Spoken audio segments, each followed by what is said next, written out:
I'm now joined by another interview up here in the booth. Coach, you want to give us a little bit, name, what you coach, who you are? Sure. I'm Natalia Ardagna. I'm the head softball coach here at UMass Boston. I've been here for about, I'm going into my 18th season. Whew. I know, right? Your seasons are allowed to come here and play.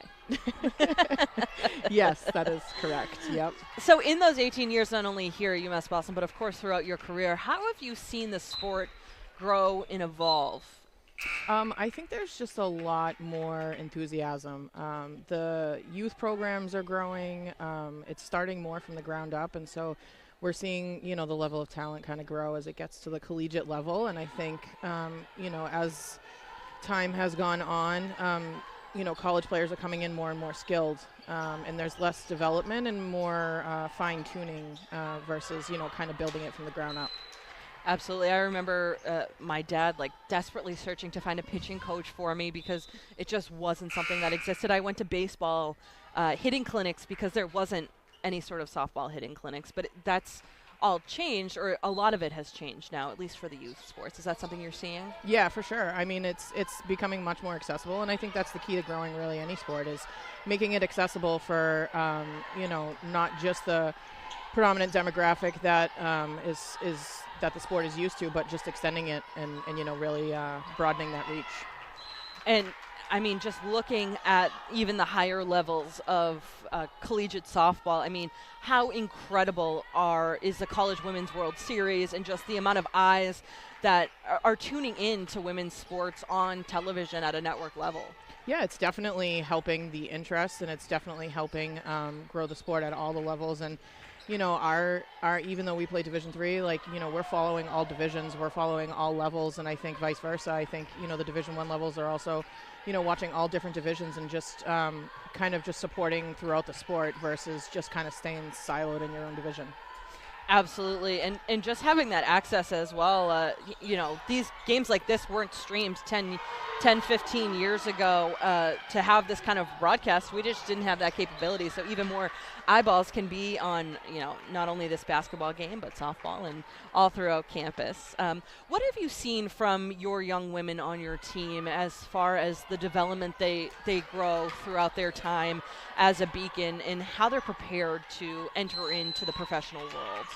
I think it really, when we try to when girls go through our program or young women go through our program, I think we're really trying to really relate how the sport is applicable to life after the sport and what that's going to look like as an adult. And, I know there's a statistic where, a lot of women in powerful positions started out playing sports. And so, understanding how important that is to have that foundation to be able to prepare them for them to graduate. We have a lot of girls that are going into coaching. We have a lot that are going into teaching and nursing, and understanding how to work within a group and be a part of a community, I think, is something that I'm grateful to be able to be a part of teaching them here so they can take it on later on in life.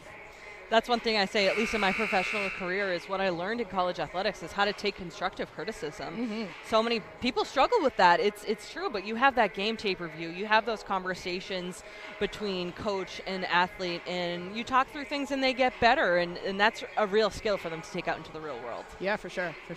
Absolutely. That's amazing. And as far as you, from the time you were playing to now, what are some things that stick out to you about how the game has changed and developed? I've talked about this several times on the broadcast. For those of you who have been tuning in this whole time, we very much appreciate you.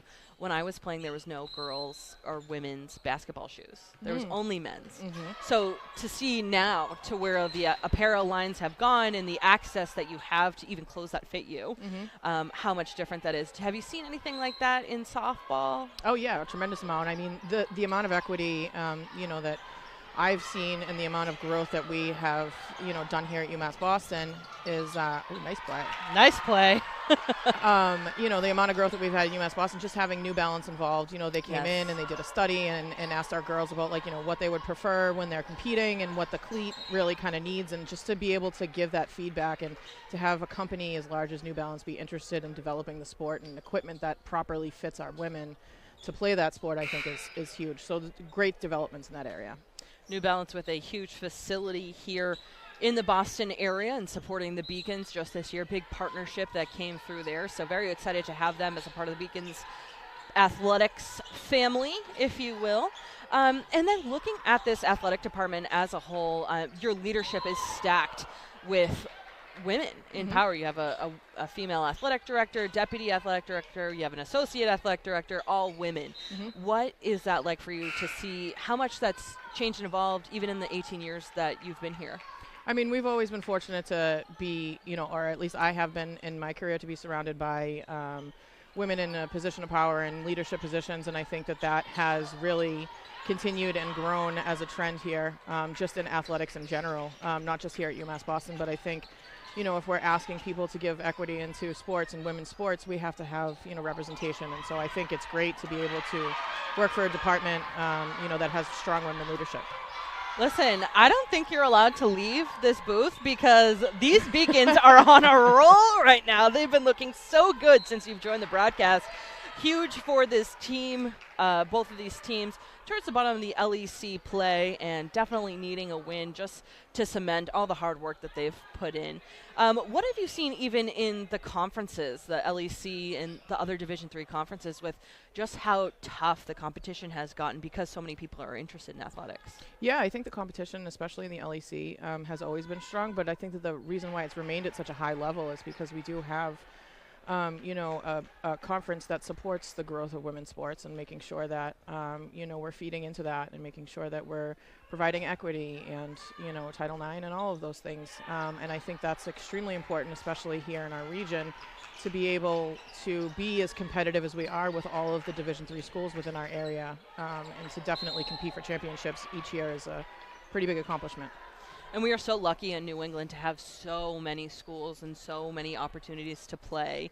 And for softball to be getting a new facility in the near future, and for that to be a turf field, and just how much that opens you up to being able to practice in February when maybe you haven't had that opportunity because it would tear up the field.